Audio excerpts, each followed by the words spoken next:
কষ্ট না করলে ভাই আপনি কখনো সফল হতে পারবেন না। সফল হতে হলে আপনাকে কষ্ট করতে হবে। সফলতা আপনার কাছে আসবে না, আপনাকে সফলতার কাছে যেতে হবে। তো আমার সফলতার গল্পটাই আমি বলি।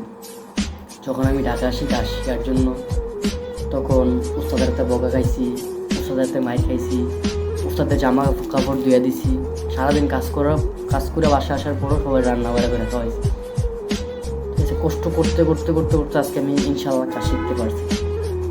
তো অনেক ঢাকা আসার পর অনেক বাধা সম্মুখীন হতে হয়েছে, অনেক কিছু হইতে হয়েছে, অনেক কিছু ফেস করতে হয়েছে। হয়তো আল্লাহ আমার ধৈর্যের পরীক্ষা নিয়েছে, ইনশাল্লাহ আমি সাকসেস হয়েছি, কাজ শিখতে পারছি।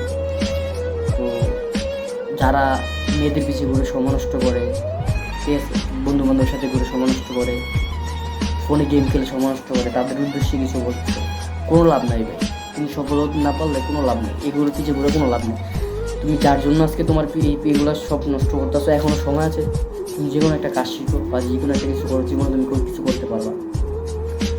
তুমি সফল হও, তুমি যে মেয়ের জন্য, যে মেয়ের পিছিয়ে ঘুরতেছো, সেই মেয়ের বাবা তোমার পিছিয়ে ঘুরবে। কারণ কোনো ছেলেই, কোনো বাপ মাই চায় না যে একটা বেকার পুরুষের হাতে একটা মেয়েকে তুলে দিতে। তুমি সফল হও ইনশাল্লাহ, তুমি তোমার ভালোবাসার মানুষকে পাবে। ঠিক আছে, তো জীবনটা হচ্ছে একটা জার্নি, কখনো অফ হবে, কখনো অন হবে, এভাবেই চলতে হবে। কিন্তু আমাকে কষ্ট করতে হবে, আমাকে কষ্ট করতে হবে ইনশাল্লাহ। আপনি একটা কাজ করতেছেন, হ্যাঁ, করতে পারেন, ফেরত আসেন, আবার করতেছেন, আবার গেছেন কাজ করতে, কষ্ট পারেন না, ফেরত আসেন, একবার দুইবার তিনবার, তাহলে আপনার ধৈর্যের পরীক্ষা নিয়েছে, পরীক্ষা নিতেছি। ইনশাল্লাহ আপনি একদিন করতে পারবেন, সফল হতে পারবেন।